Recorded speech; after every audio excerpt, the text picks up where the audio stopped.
सामान पहुंचाता था। गणतंत्र दिवस से कुछ दिन पहले जब रमेश सामान देने के लिए बॉर्डर पर गया, तब वहां गणतंत्र दिवस की तैयारियां चल रही थी। कोई समारोह होने वाला है साहब? हाँ रमेश, गणतंत्र दिवस की तैयारी चल रही है। कल गणतंत्र दिवस है ना, इसीलिए। अच्छा साहब, ये तो बहुत अच्छी बात है। देश का त्योहार आ रहा है, फिर तो धूमधाम से ही मनाना चाहिए। अब आप लोग घर से इतनी दूर यहाँ सब एक साथ मिलजुल कर त्योहार को मनाते हो, ये देखकर बहुत अच्छा लगता है साहब। किसी भी चीज की जरूरत हो तो मुझे कह दीजिएगा, मैं सारे इंतजाम कर दूंगा साहब। हाँ हाँ बिल्कुल। तुम एक काम क्यों नहीं करते, तुम भी अपने परिवार के साथ इस समारोह में शामिल हो जाओ। तुम इतने सालों से सेना के लिए काम कर रहे हो, तो तुम भी मौके का फायदा उठाओ भाई। देश के त्योहार का जश्न देखो, किस तरह से हमारे फौजी इस त्योहार को मनाते हैं। ठीक है साहब, मैं अपने परिवार के साथ जरूर आऊंगा। रमेश खुश हो जाता है कि उसे भी सेना के साथ गणतंत्र दिवस मनाने का अवसर मिला था। रमेश के परिवार में उसकी पत्नी शोभा और 5 बेटियां मुन्नी, रिद्धि, कोमल, बरखा और पूजा थे। उन सब ने भी जब ये सुना तो वो भी बहुत खुश हुई। बापू, गणतंत्र दिवस, फिर तो खूब मजा आएगा। हम सब तिरंगा झंडा लेकर जाएंगे। बापू चलो ना, हम बाजार से तिरंगा खरीद कर लाते हैं। अगले दिन रमेश अपने परिवार के साथ तैयार होकर बॉर्डर पर पहुंचता है। बापू, मैं भी देशभक्ति की कविता सुनाऊं? हाँ हाँ बेटा, आओ। तुम सब यहाँ उत्सव में अपनी प्रतिभा दिखा सकते हो।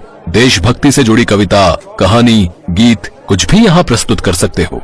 रमेश की बेटियां एक एक करके देशभक्ति के गीत और कविताएं स्टेज पर प्रस्तुत करती हैं।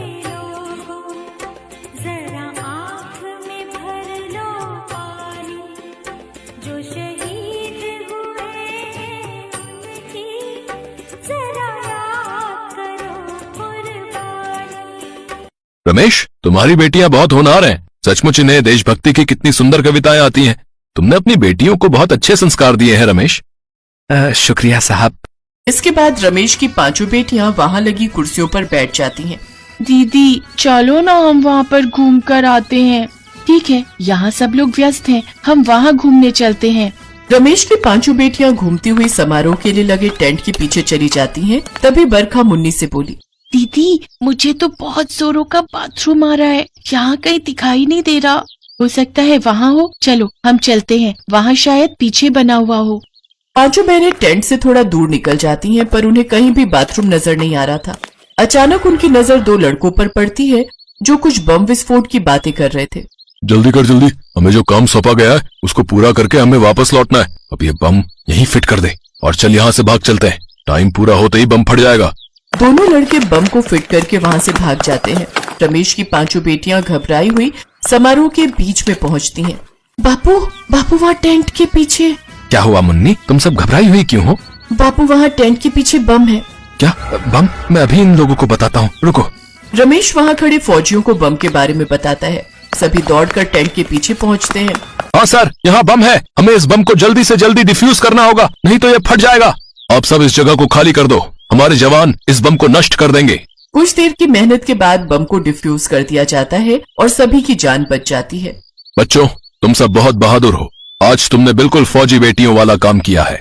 Well done. तुम्हें इस कार्य के लिए सरकार की तरफ से पुरस्कार दिया जाएगा। रमेश, सचमुच तुम्हारी बेटियां तो फौजी बेटियां हैं।